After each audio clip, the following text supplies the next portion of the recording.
I stood on my front lawn, watching my clothes sail through the second-story window. My daughter-in-law, Jessica, leaned out screaming that they didn't need charity anymore. 8 years of supporting them gone in an instant. The lottery ticket, $65 million, changes everything. Jessica's face was twisted with triumph as she yelled about the nursing home. My belongings scattered across the grass. But I smiled. I asked one quiet question. "Did you read the name on that ticket?" Jessica's face froze. 8 years ago, everything was different. My son Brandon married Jessica after a whirlwind 6-month romance, and I was happy for him. I thought he'd found someone special. I was a widow by then. My husband Gerald had died 3 years before that, and I'd spent those years learning how to live alone in the house we'd shared for 34 years. I owned the place outright in Portland, Oregon, worked my entire adult life as a school librarian, retired with a comfortable pension and savings. I wasn't rich, but I was secure. Brandon and Jessica seemed so in love at the wedding. She was beautiful, charming, attentive to him. I had my doubts about how fast it all moved, but I kept them to myself. Brandon was 32 years old. He could make his own choices. 2 months after the wedding, Brandon lost his job at the auto parts store. Budget cuts, they said. Then Jessica announced she was pregnant. She claimed the pregnancy was difficult, that she couldn't work. They were living in a tiny apartment, struggling with rent. Brandon came to me one evening, looking embarrassed and desperate. "Mom, I hate to ask this, but could we stay with you? Just temporarily. Until I find another job, and we get back on our feet." What was I supposed to say? He was my son. She was carrying my grandchild. Of course I said yes. They moved in the following week. At first, it seemed fine. They took the guest bedroom. I gave them space. But within a month, Jessica suggested they needed the master bedroom because it was bigger and she needed room for the baby. I agreed and moved my things to the small guest room. It felt wrong, giving up the room I'd shared with Gerald, but I told myself it was temporary. Brandon looked for work, but nothing seemed to stick. He'd get a job, work for a few weeks, then Jessica would convince him to quit. The boss was disrespectful. The hours were too long. The pay wasn't enough. Always a reason. Emma was born, and she was perfect. 7 pounds, 3 ounces, with Brandon's eyes and a head full of dark hair. I fell in love with my granddaughter instantly. Jessica never went back to work after Emma arrived. She said the baby needed her. Brandon would get occasional jobs, but Jessica always found reasons he should quit. Meanwhile, I paid for everything. The mortgage on my house, utilities, groceries, their car payment, Emma's diapers, clothes, doctor visits. My retirement savings started to drain, but I loved that little girl, and I held on to hope that Brandon would eventually find his footing. The years passed. Emma grew. 1-year-old, then 2, then 5, now 7. Jessica became more demanding, more disrespectful. She treated my house like hers, made decisions without asking me, spoke to me like I was the guest. Brandon grew distant. He always sided with Jessica in any disagreement. When I tried to talk to him about it, he'd say I was being dramatic or too sensitive. My savings account shrank from $42,000 to less than $15,000 over those 8 years. I felt trapped. If I kicked them out, I'd lose Emma. I'd lose my son.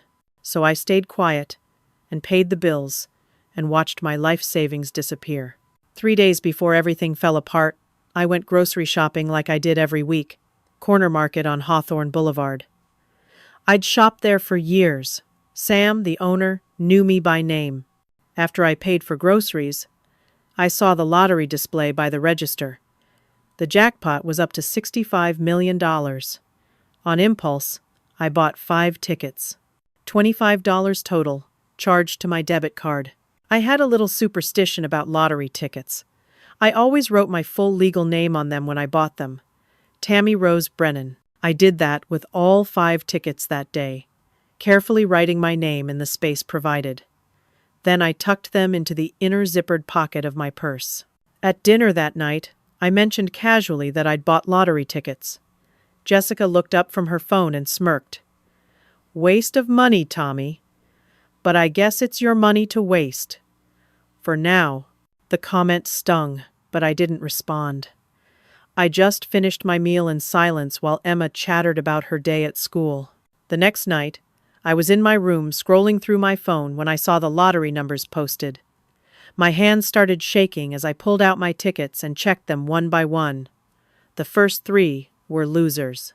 The fourth had 2 numbers. But the 5th ticket, the numbers matched. All 6 of them. $65 million. I sat on my bed, staring at that ticket, unable to process what I was seeing. I checked the numbers 3 more times. It was real. I'd won the lottery. My first instinct was to take a photo of it. I used my phone to photograph both sides of the ticket, making sure the numbers and my name were clearly visible. The timestamp on those photos read October 22nd, 8:47 in the evening. I put the ticket back in my purse's inner pocket and zipped it closed. Then I sat there thinking. Something in my gut told me not to tell Brandon and Jessica yet. I needed to go to the lottery office first, verify everything, begin the claim process, make it official. Then I'd tell them. I planned to go the next day. I should have gone immediately. The next morning, I took a shower. I'd started locking my bedroom door about 6 months earlier, after some money went missing from my wallet. When I came out of the bathroom wrapped in a towel, I found my bedroom door standing open. The lock was broken, the wood around it splintered. My purse had been dumped out on my bed, contents scattered everywhere. Jessica stood in the hallway holding something in her hand. The lottery ticket. Brandon stood behind her, looking uncomfortable but not surprised. They'd been in my room. They'd forced the door open. They'd gone through my things. Jessica's eyes were wild with excitement. We checked the numbers online. This is worth $65 million. I grabbed my robe and pulled it on, trying to stay calm. That's my ticket. I bought it with my money. She laughed. Actually laughed. You live under our roof, old woman. Everything here belongs to us. The audacity of it took my breath away. This is my house. My name is on the deed. Not for long, Jessica said. We're done supporting you. Pack your things. I turned to Brandon, desperate for him to see reason. Brandon, please. That ticket is mine. You know it is. He wouldn't meet my eyes. He just stood there, silent, letting Jessica control everything like always. I'm calling the police, I said, reaching for my phone on the nightstand. Jessica was faster. She grabbed it first and threw it against the wall. It shattered, pieces of glass and plastic scattering across the floor. I tried to leave the room, to go somewhere, anywhere, to get help. Jessica blocked the doorway. You're not going anywhere until we figure this out. For the next 6 hours, I was essentially held prisoner in my own home. Jessica and Brandon celebrated in the living room, drinking expensive wine from the emergency cash I kept in the kitchen. I could hear them laughing, making plans, talking about all the things they'd buy. As evening fell, Jessica started throwing my belongings out the window. Clothes, shoes, books, photos. Everything landed on the front lawn. Neighbors gathered on the sidewalk, confused and concerned, but not intervening. That's when I walked outside and stood on my lawn, watching my life scatter around me. Jessica leaned out the window, screaming loud enough for everyone to hear. We don't need charity anymore. Go Dee in a nursing home.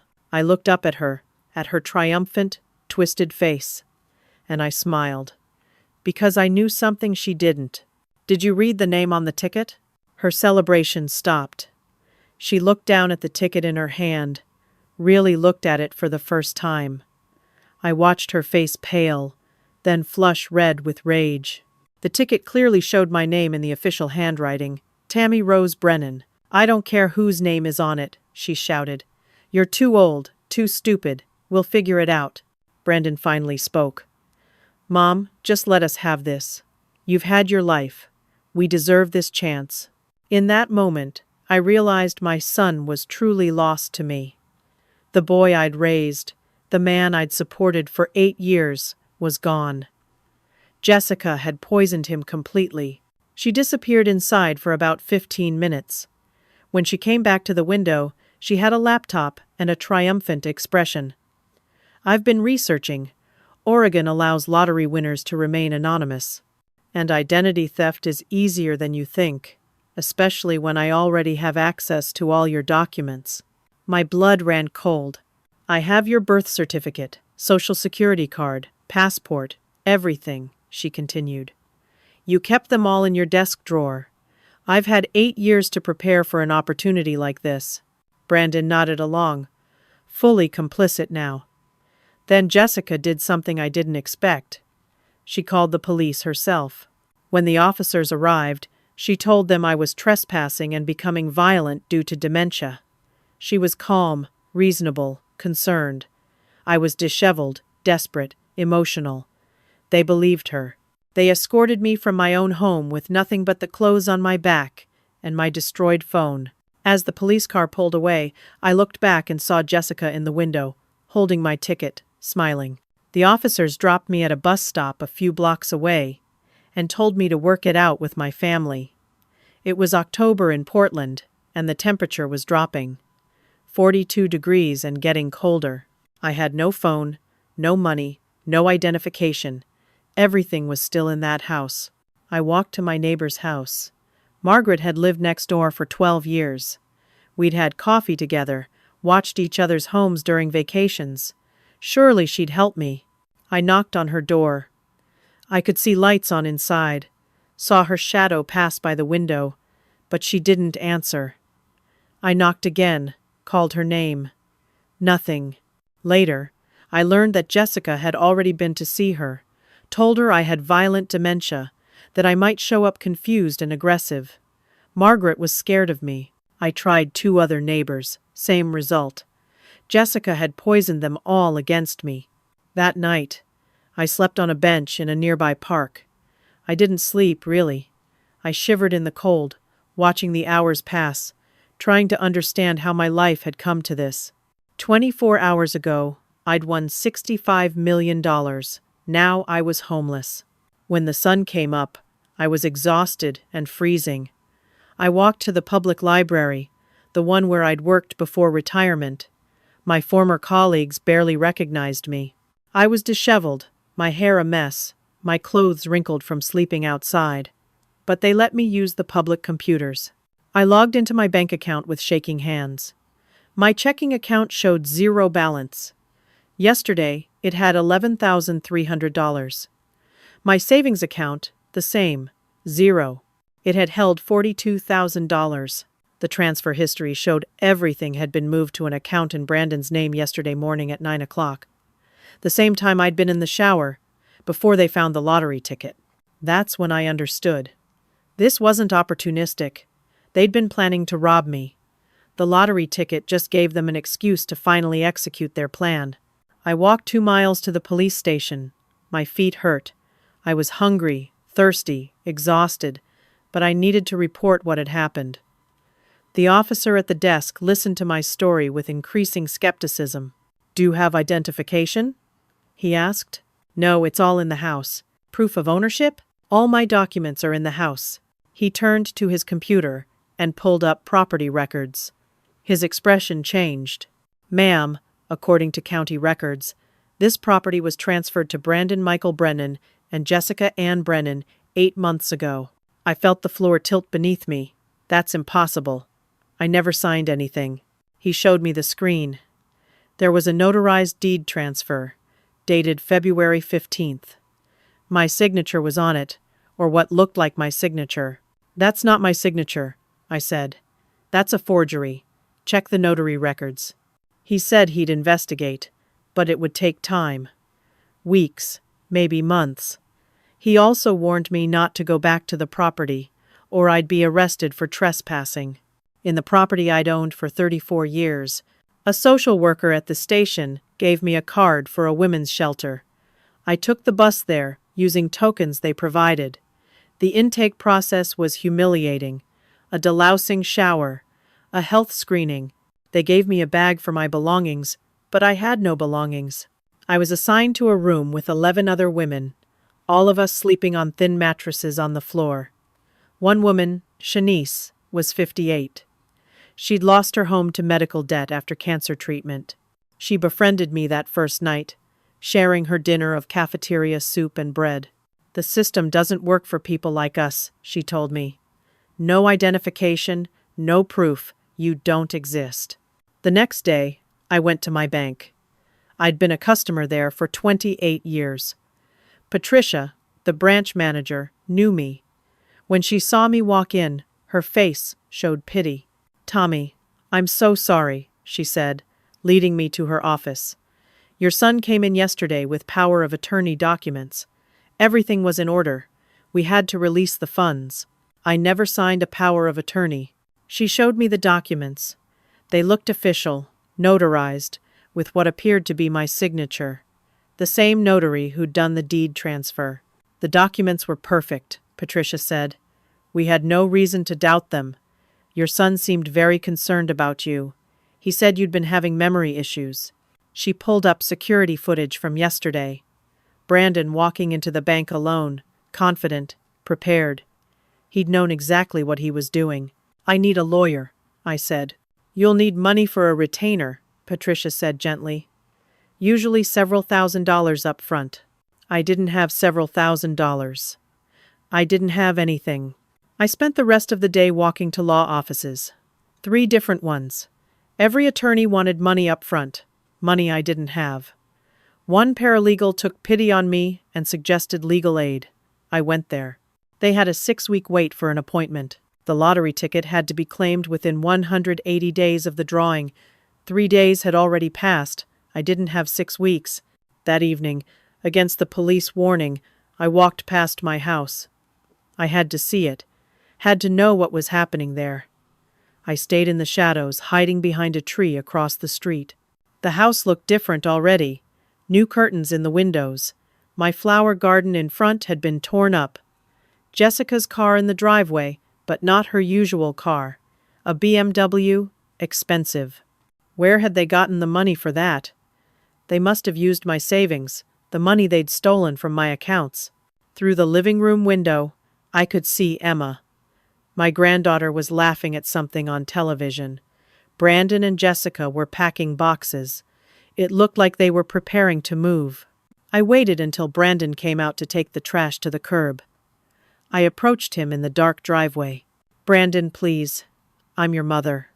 That ticket is mine. Just give me my documents and let's sort this out legally." His face hardened in a way I'd never seen before. "You abandoned us, Mom. You threw us out. Jessica warned me you'd try to manipulate me with lies." "What? That's not what happened at all. Jessica threw me out." "You've been emotionally abusive for years," he said, like he was reciting a script. "The therapist Jessica and I see confirmed it. You're toxic. We're protecting Emma from you." Before I could respond, Jessica appeared on the porch with her phone. "I'm calling 911. You're violating the restraining order." "What restraining order?" The police arrived within minutes. They showed me a temporary restraining order that had been filed that morning. It stated I must stay 500 feet from the property and all family members. It claimed I'd made threats, that I was unstable, possibly violent. There was a court hearing scheduled for a permanent order in 4 days. "You're in violation," the officer said. "I should arrest you." Jessica spoke from the porch, fake tears in her voice. "Please don't arrest her. She's sick. She needs help, not jail." She was playing the compassionate daughter-in-law for the police. It was a performance, and it worked. The officer gave me a warning and made me leave immediately. As I walked away, I heard Jessica laugh. That's when I truly understood. She'd been planning this for months, maybe longer. The forged documents, the false narrative, the stolen money, the restraining order. This was never about just finding a winning lottery ticket. Jessica had been setting up to destroy me all along. The lottery ticket was just the excuse she needed to finally execute her plan. 2 days later, a social worker at the shelter found me.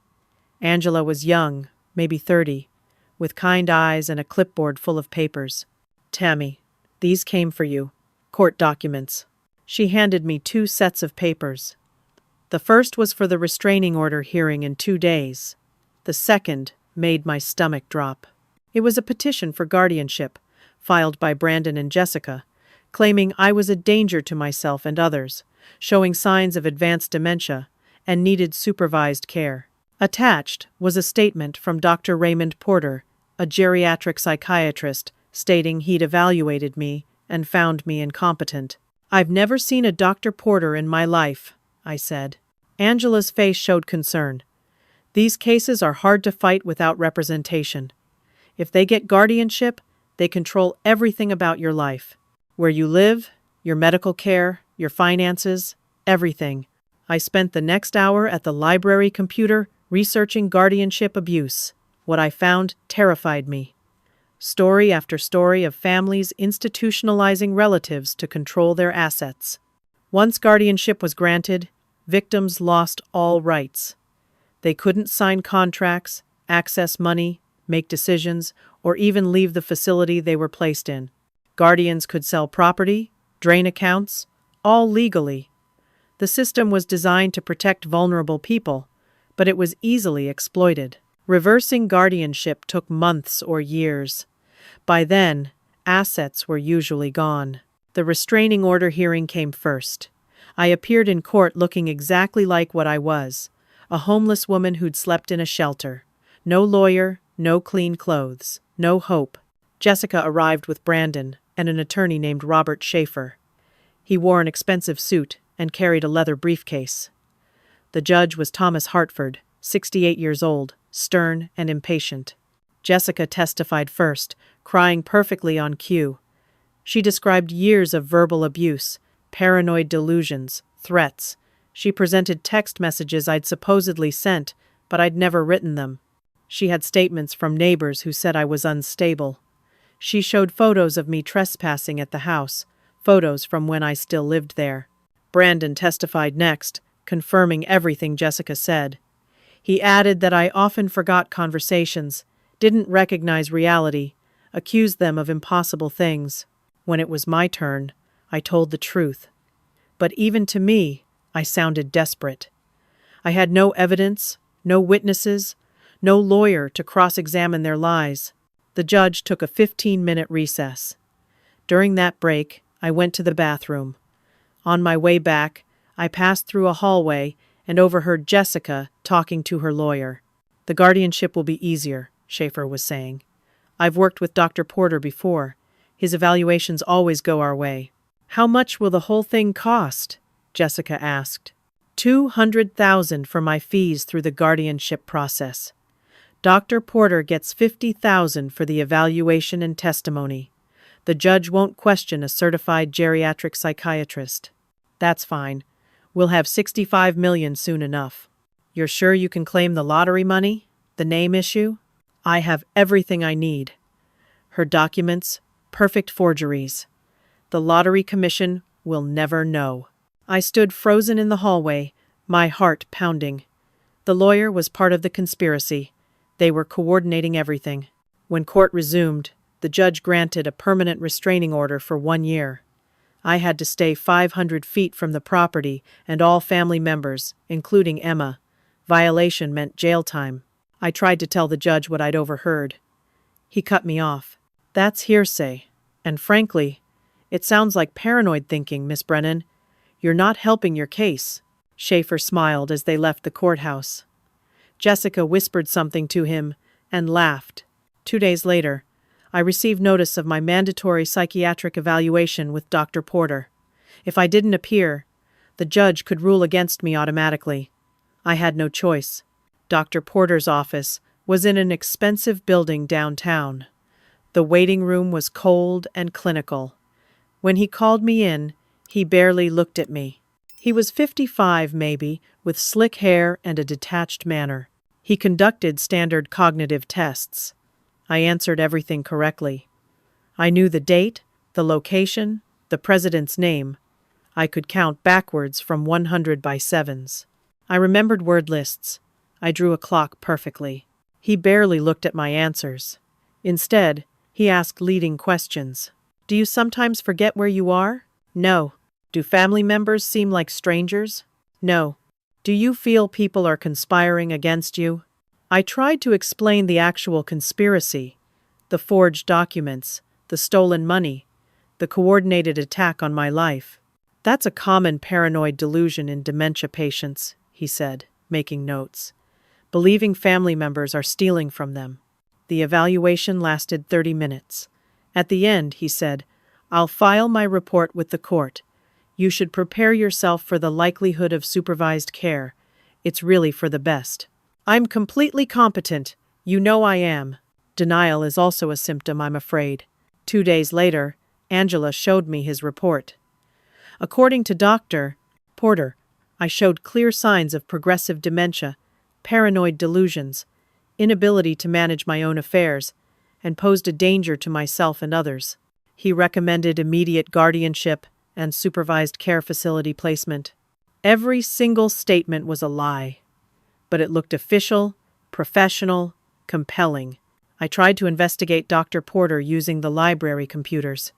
He was a licensed psychiatrist in good standing with the medical board.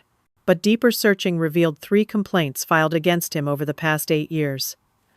All dismissed after investigation. Online forums showed a pattern. Families seeking guardianship of relatives with money. One daughter had written a blog 3 years ago saying Dr. Porter helped her brother steal their mother's estate, that the mother was perfectly healthy. The blog hadn't been updated since. The court appointed me a public defender for the guardianship hearing. Her name was Melissa Wright. She was 31, overwhelmed, carrying 5 thick file folders when we met. We had 20 minutes in the shelter common room. I explained everything: the lottery ticket, the forgeries, the conspiracy. She listened, took minimal notes. "Miss Brennan, these claims are very serious. Do you have proof of any of this? The Lottery Commission will have records of who bought the ticket. The bank has security footage of the fraud. The notary records will show the forgeries. That will all take weeks or months to subpoena and investigate. Your hearing is in 2 days. Can't you request a continuance?" "I can try, but Dr. Porter's report is very comprehensive. And frankly, some of what you're telling me does sound unusual." I realized even my own lawyer didn't believe me. That evening at the shelter, Angela sat down next to my mattress.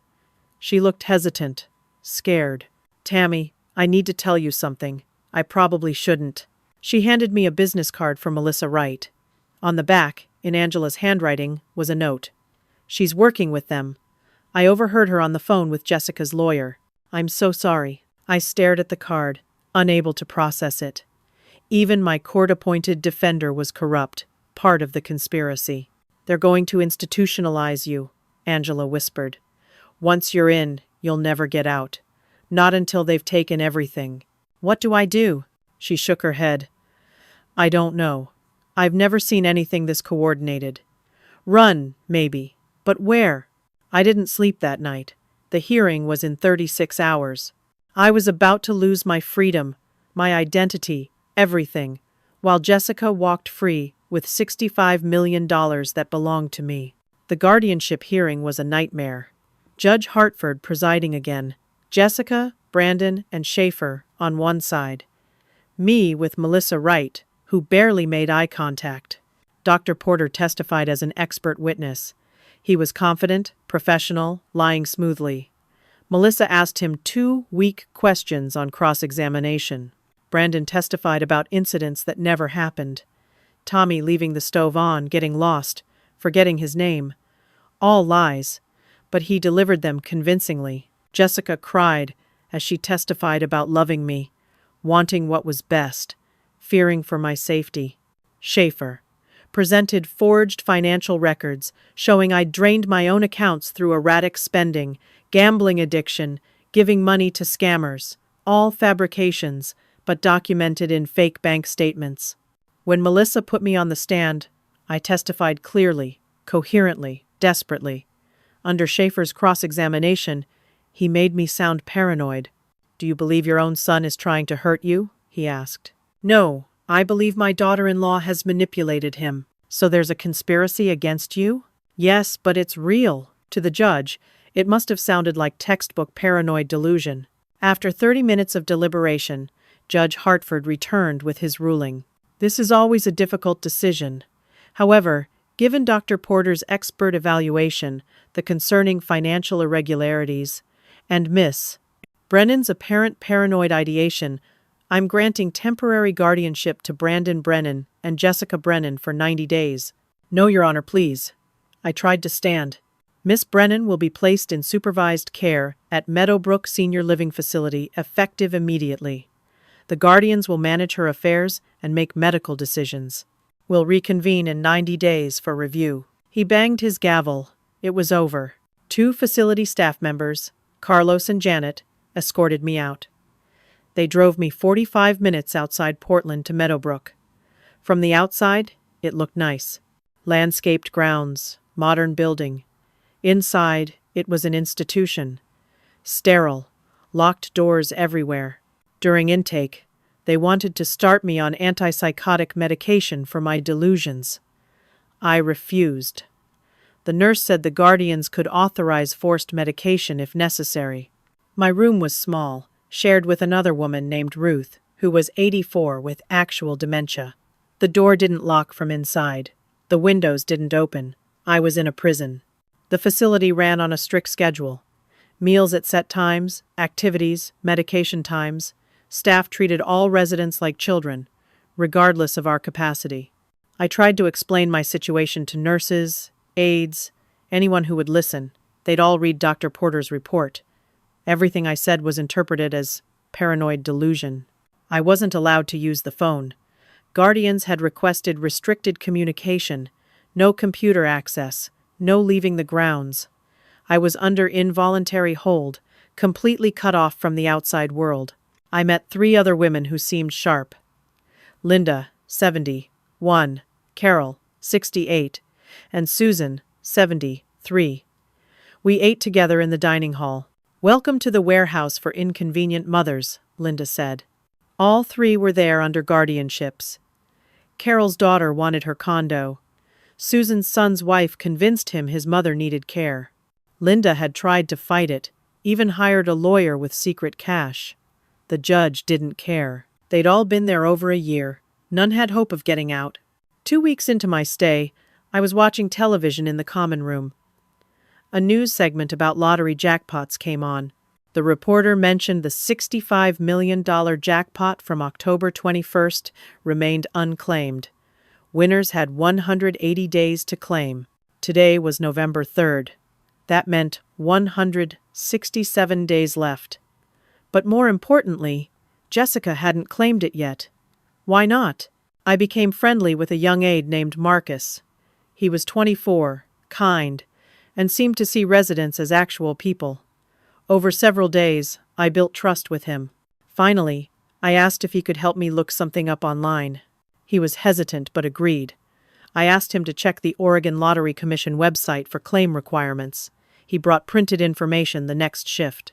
To claim, you needed the winning ticket, valid photo identification matching the name on the ticket, social security card, and a claim form filled out in person.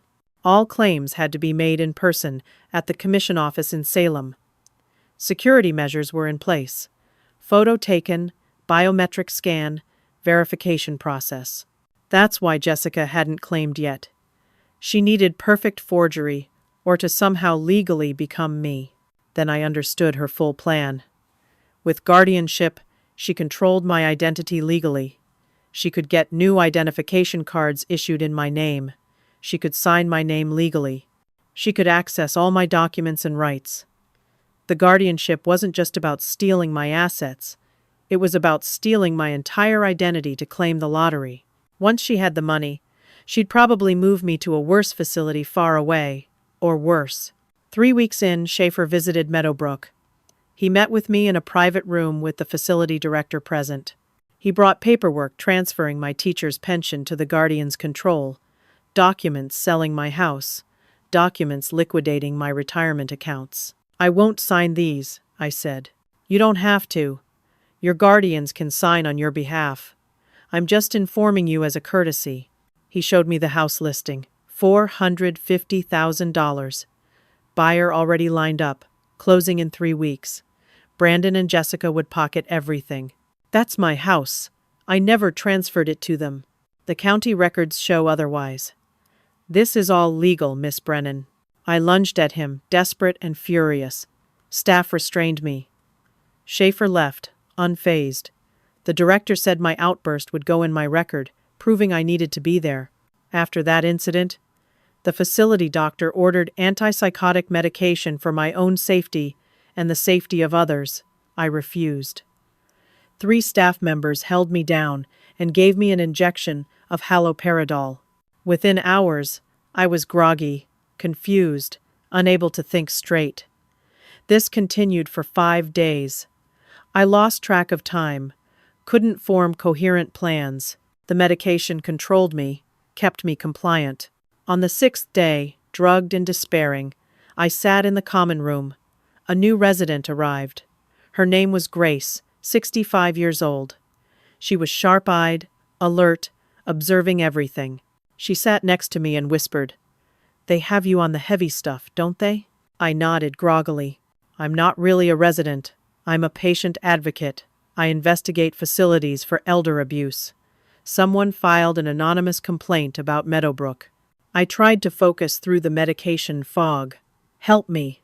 Tell me everything, but not here. Meet me in the bathroom in 10 minutes. In the bathroom, I forced myself to focus and told her an abbreviated version of everything. Grace listened carefully, taking mental notes. "I believe you. I've seen this pattern before, but I need proof. And we need to get you out of here before they destroy you completely. How much time do we have?" "The lottery ticket. 162 days left, maybe less. Then we move fast." The next day, Grace met me privately. She'd bribed a night aide to give us time alone. She revealed her true identity, showing me a badge hidden in her clothing. "I'm FBI Special Agent Grace Elizabeth Chen. I've been investigating a guardianship exploitation ring operating across Oregon and Washington for 18 months. She explained the pattern. Corrupt lawyers, doctors, and judges working together to declare people incompetent and seize assets, 73 victims over 5 years. Approximately $28 million stolen. But they'd never been able to prove coordination or get victims to testify. The shelter's social worker, Angela, has a background in law enforcement. She recognized the pattern and contacted our tip line. Grace had been building a case against the network. Robert Schaefer was involved in 42 guardianship cases. Dr. Porter provided expert testimony in 38. Judge Hartford presided over most, approving all guardianships. They were sophisticated, using different combinations, spreading cases across counties. "Your case is different," Grace said. "There's the lottery ticket, $65 million. That's enough money to make people sloppy. If Jessica tries to claim it fraudulently and we catch her, we can unravel the entire conspiracy." Grace needed my cooperation. She needed proof, Jessica. Forged documents, proof of conspiracy between the key players, proof the lottery ticket belonged to me. "Do you have any evidence? Anything proving you bought the ticket?" I remembered the photos. I took pictures of the ticket with my phone. Front and back. Time-stamped. "Where's your phone?" Jessica smashed it, but it was set to auto-backup to cloud storage. "If we can access my account, the photos might still exist." "That's something. What else?" "The store where I bought it, Corner Market on Hawthorne Boulevard. They have security cameras. The transaction will be on my debit card records." "Do you remember the owner's name?" "Sam. I've shopped there every week for 8 years. He knows me." Grace left the facility the next day, her cover story being, "She was determined unfit for the advocacy program." Over the following week, she worked the investigation. She visited Corner Market. Sam confirmed my story, remembered me fondly. He had security footage archived showing the transaction on October 21st. The footage showed me purchasing 5 lottery tickets at 11:17 in the morning using my debit card. Sam provided a written statement. Grace retrieved bank records with an FBI subpoena. They confirmed my debit card was charged $25 at Corner Market at that exact time. She accessed my cloud storage with my written permission and found the photos of the winning ticket, time-stamped October 22nd at 8:47 in the evening. This proved I bought and possessed the winning ticket. Grace investigated the forged documents next. The deed transfer was notarized by Janet Ellis on February 15th. When Grace interviewed Janet and showed her security footage from that day, the person who came in wasn't me. It was Jessica wearing a wig resembling my hair, with fake identification. The power of attorney followed the same pattern. Inside Meadowbrook, I had my own role to play. Grace instructed me to act compliant, drugged, defeated. Marcus helped me palm my pills instead of swallowing them. I slowly regained mental clarity. I befriended more staff and learned facility routines. I discovered the Meadowbrook director, Helen Grayson, was romantically involved with Schaefer. Carol had seen them together. They didn't hide it well. I reported this to Grace. She called from outside, Marcus facilitating the contact. That's the connection I needed. Grayson's been processing fraudulent insurance claims for residents who don't need care, Medicare fraud on top of everything else. 4 weeks in, Jessica visited Meadowbrook for the first and only time. She brought Emma. I hadn't seen my granddaughter in a month. The meeting was in the visitation room with an aide present. Jessica was fake sweetness. "Tammy, we're so concerned about you. The facility says you're doing better on your medication." I played along, speaking slowly, acting confused, calling Jessica by the wrong name. She was satisfied, letting her guard down. Emma hugged me. "Grandma, when are you coming home?" My heart broke. "Soon, sweetheart, soon." Jessica pulled Emma away. "Say goodbye, Emma. Grandma needs rest." As they were leaving, Jessica turned back and whispered so the aide couldn't hear. "I'm claiming the lottery money next week. I have everything I need now. Your new identification just arrived. By the time anyone figures it out, we'll be long gone. Brandon's already picked out a house in California." I maintained my vacant expression. Jessica left, smiling. The moment she was gone, I signaled Marcus. "Get Grace. Now. They're moving faster than we thought." Grace came to the facility that night, posing as my niece with forged visitor credentials. She met me in my room while Ruth slept. "She's claiming it next week. We have to stop her before she gets to Salem. If we arrest her before she attempts the claim, we might not have enough for conviction. Conspiracy to commit fraud is harder to prove than actual fraud. So what do? We let her try. We'll have agents at the Lottery Commission. The moment she tries to claim using false identity, we arrest her. What about the ticket? What if something goes wrong? The commission will be alerted. They'll stall verification. But Tommy, there's a problem." She explained that the Lottery Commission would need the real me to eventually claim the ticket, but as long as I was under guardianship and committed, I couldn't legally act on my own behalf. "We need to get you out of here, get the guardianship overturned, and establish your competency, all before the ticket deadline." "How long is that?" Grace checked her phone. 143 days left on the ticket. But court processes take months. So even if we stop Jessica, I still might lose everything? Grace's FBI phone rang. Her face went pale. She hung up and looked at me. "Jessica's not waiting until next week. She's at the Lottery Commission right now." It was 9 o'clock at night. The commission was closed. My agent watching the house saw her leave 3 hours ago. She told Brandon she was visiting her mother.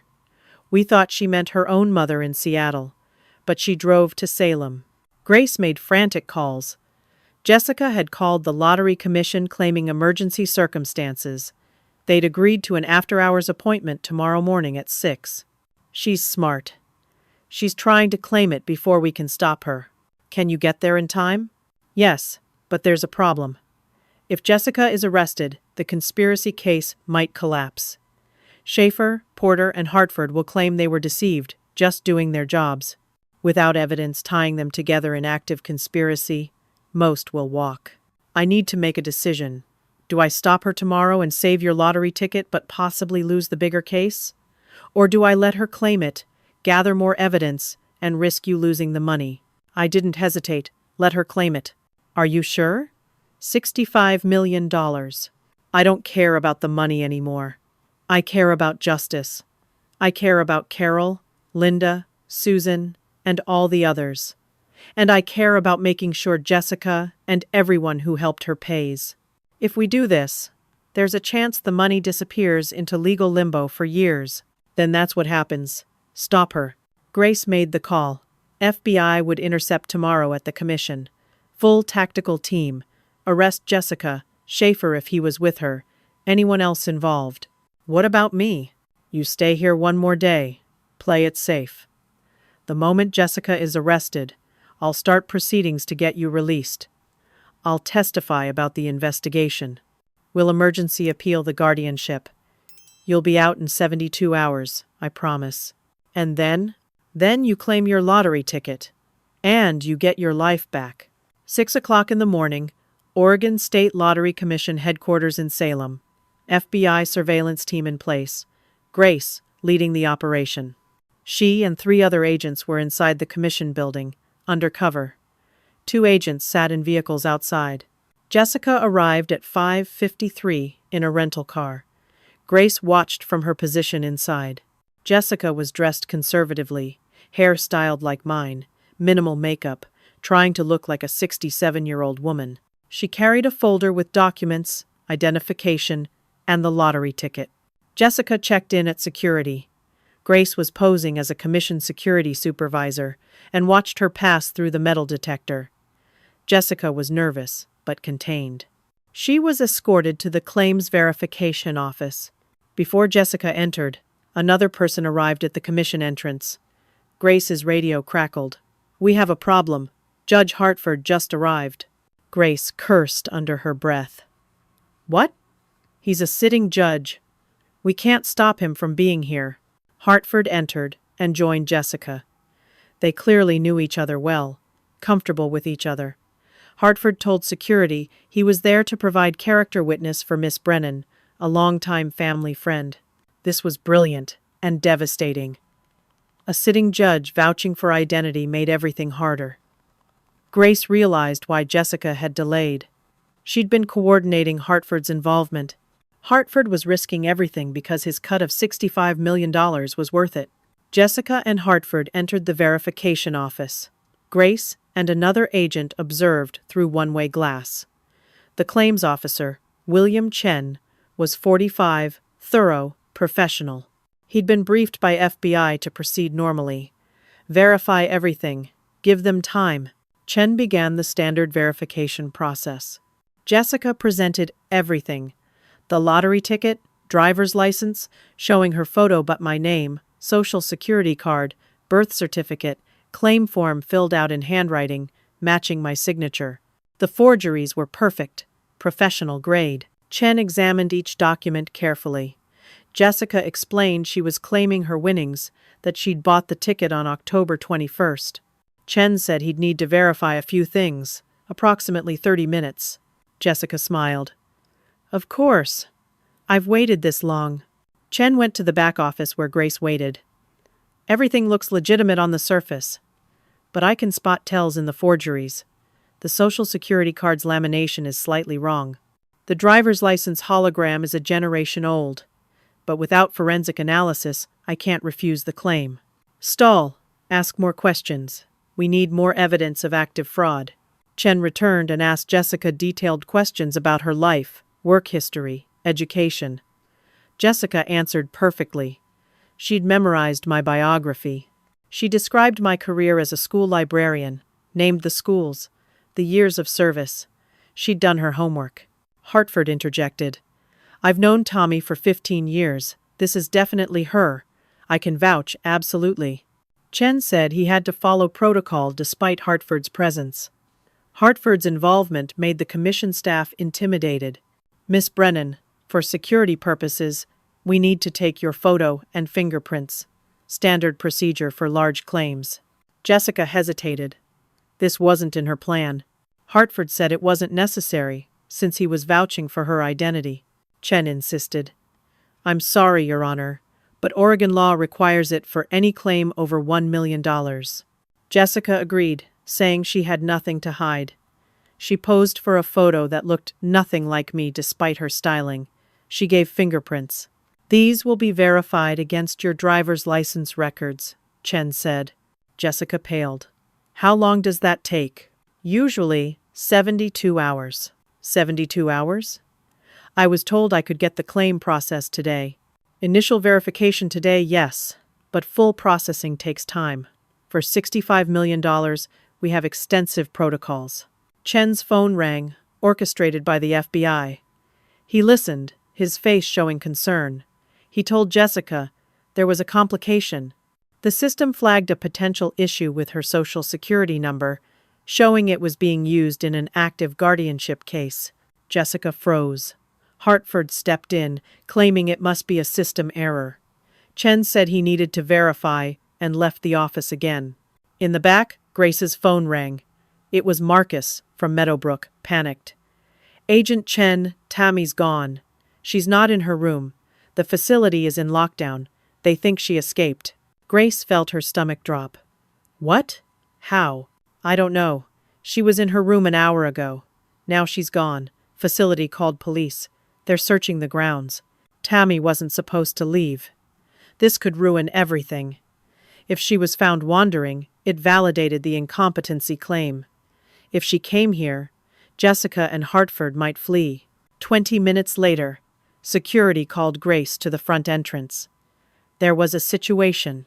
I was there, disheveled, exhausted, determined." "Tommy, what are you doing? You were supposed to stay put." "I couldn't. Marcus told me what was happening." Jessica brought Hartford. "She's going to get the money. I had to come." "You escaped from a locked facility. That makes you look guilty, incompetent." "I don't care. That's my lottery ticket. I'm not letting her steal it." I opened a folder. "And I have something you need." Inside was the original receipt from Corner Market showing the lottery ticket purchase. Grace asked how I got it. "I keep all my receipts. This was in my purse when Jessica threw my things out the window. My neighbor Margaret picked up my belongings. She's been storing them. Marcus helped me contact her. She brought this to the facility last night." The receipt showed the date, time, amount, last 4 digits of my debit card, and store name. Time stamped October 21st, 11:17 in the morning. I also had my original medication bottles from my house, with my name and photo from the pharmacy database. Jessica didn't look like me. Grace looked at me. This fragile, determined woman who'd escaped a locked facility, contacted her neighbor, gotten crucial evidence, and made it 45 miles to Salem on her own. "You know what? Let's do this. Let's end it." Grace and I entered the claims office together. Jessica and Hartford looked up, shocked. Jessica turned white. Hartford stood. "This woman is supposed to be in supervised care. She's not competent to be here." Grace showed her FBI badge. "Special Agent Grace Elizabeth Chen, FBI. And she's plenty competent." Jessica started to run. 2 FBI agents blocked the door. "Jessica Ann Brennan, you're under arrest for identity fraud, attempted theft, conspiracy to commit fraud, and elder abuse." Jessica screamed. "I didn't do anything. That ticket is mine. She gave it to me." I spoke, calm and strong. "I bought that ticket with my money on October 21st at 11:17 in the morning. I have the receipt. I have the photos I took. I have witness statements. And now I have you, attempting to claim it with forged documents." Grace turned to Hartford. "Your Honor, you're also under arrest. Conspiracy to commit fraud, abuse of judicial power, and corruption." Hartford's face went from shock to rage. "You can't arrest a sitting judge." "Actually, I can. Especially when you're actively committing felonies." Jessica broke completely. "This isn't fair. She has everything. We have nothing. 8 years we took care of her. She owed us. That money should be ours." Hartford demanded his lawyer, but FBI had everything recorded. Grace arrested both of them. Chen watched, amazed. I stood there, trembling but victorious. "Tommy, We need to verify your identity properly now. Can you provide your real documents? I have my original driver's license. Jessica didn't get everything. I kept it in my sock drawer. She never found it. I produced my actual identification from my pocket. Chen compared it. The real me matched the woman standing before him. The photo Jessica used in the forged identification was clearly not me. Miss Brennan, your claim is verified. Though we'll need to process everything formally, I can tell you, you are officially the winner of the $65 million jackpot. As FBI escorted Jessica and Hartford out, Jessica screamed back at me. You think you've won? Your son signed the guardianship papers? You're still incompetent. You still can't claim the money yourself. My victory deflated slightly. She was right. Legally, I was still under guardianship. Brandon still had control. The money could be claimed, but guardians controlled it. Grace said they'd handle it. Emergency hearing that afternoon. She'd testify. I'd be free by tonight. But I realized one more obstacle remained. My son.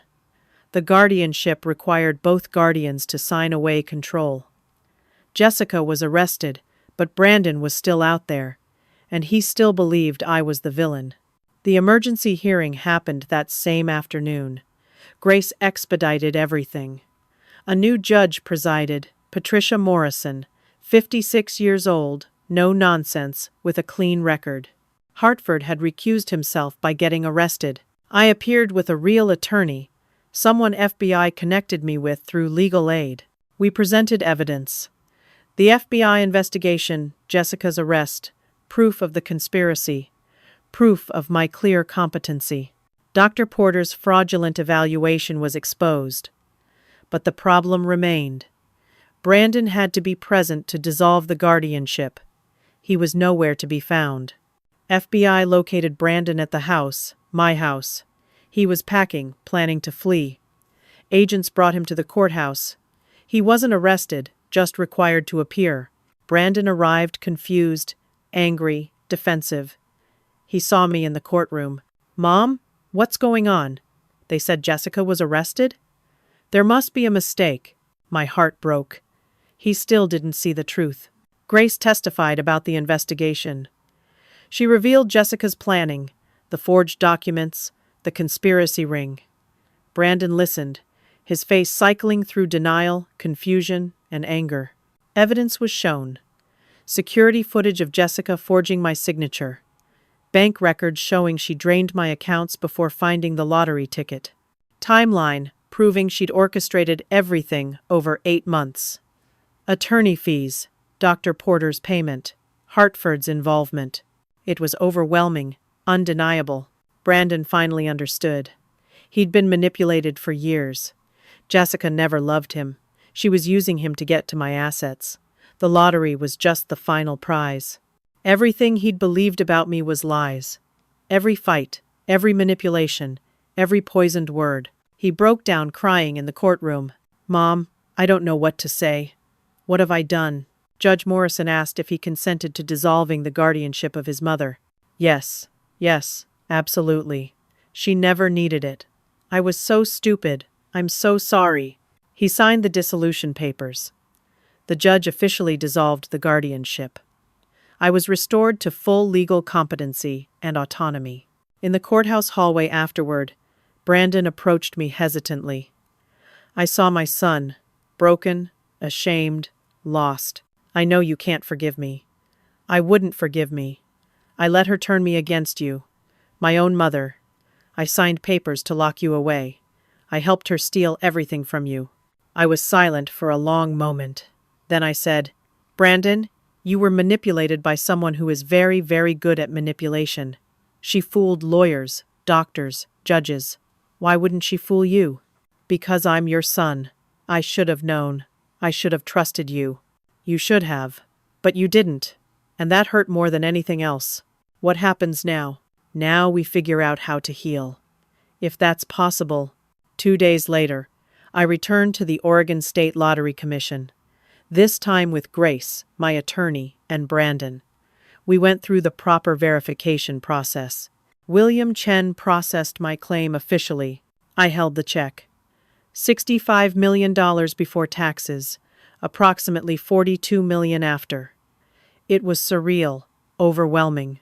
Chen asked what I'd do with the money. First, I'm going to help some people who helped me. I hired attorneys for Linda, Carol, and Susan, the women from Meadowbrook. I fought to get their guardianships dissolved. 3 months later, all three were free, their assets restored where possible. I funded an organization to reform guardianship laws in Oregon. I worked with Grace's FBI investigation to identify other victims. Over the next year, I helped 12 more people. Justice came for the conspirators. Jessica was charged with multiple felonies. The trial was quick. Evidence was overwhelming. She was sentenced to 15 years in federal prison. Judge Hartford was disbarred, removed from the bench, and sentenced to 12 years for corruption and conspiracy. Attorney Schaefer was disbarred and sentenced to 10 years. Dr.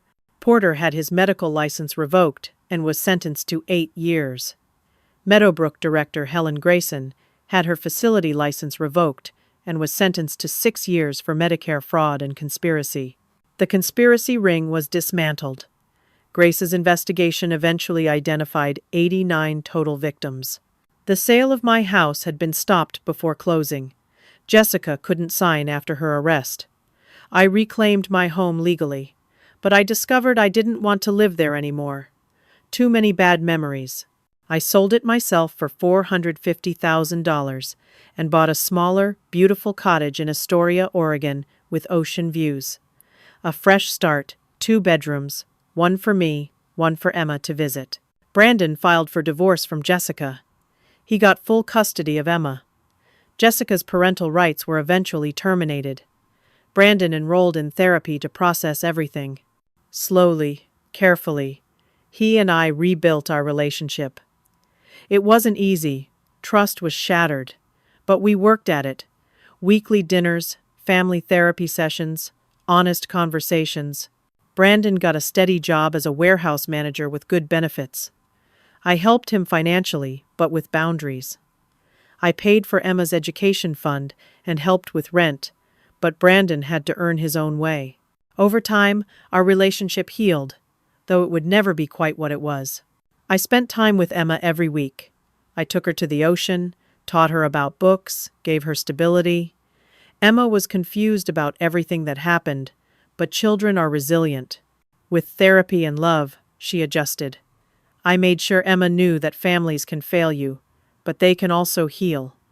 The relationship with Emma became my greatest treasure, more valuable than the lottery. 1 year later, I sat on my cottage porch watching the sunset over the Pacific. I was 68 now, with more money than I'd ever spend. But that wasn't what mattered. What mattered was I stood up for myself when everyone said I was crazy. I fought back when the system failed me. I helped others escape similar fates.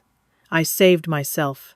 Marcus, the aide who helped me, received $50,000 from me for his help. I funded his nursing school education.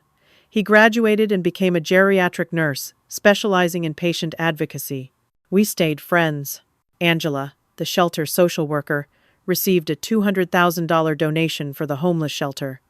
I funded her dream, a transitional housing program for women escaping abuse or poverty. The program helped 40 women in its first year. Brandon and Emma visited me at my cottage regularly. We had dinner together. I made my famous lasagna. Emma helped wash dishes, chattering about school. Brandon hugged me goodbye each time. I love you, Mom. Thank you for not giving up on me. I'm your mother. I'll never give up on you. After they left, I sat on my porch again. The sunset was spectacular. Orange, pink, purple streaking across the sky. I thought about everything. The betrayal, the pain, the fight, the victory. I reflected on what I learned.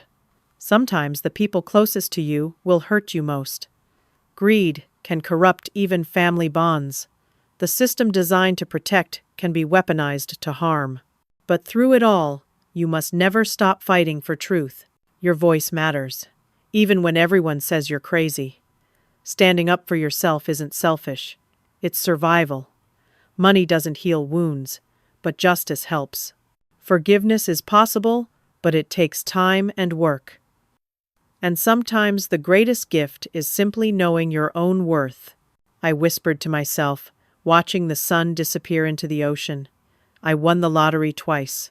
Once on paper, $65 million. But the real jackpot was learning that I'm strong enough to save myself.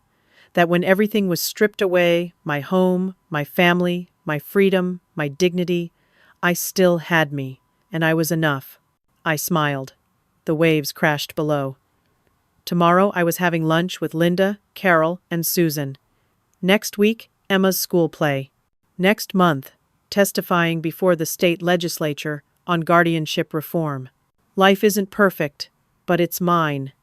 And that's everything. Now I want to ask you something.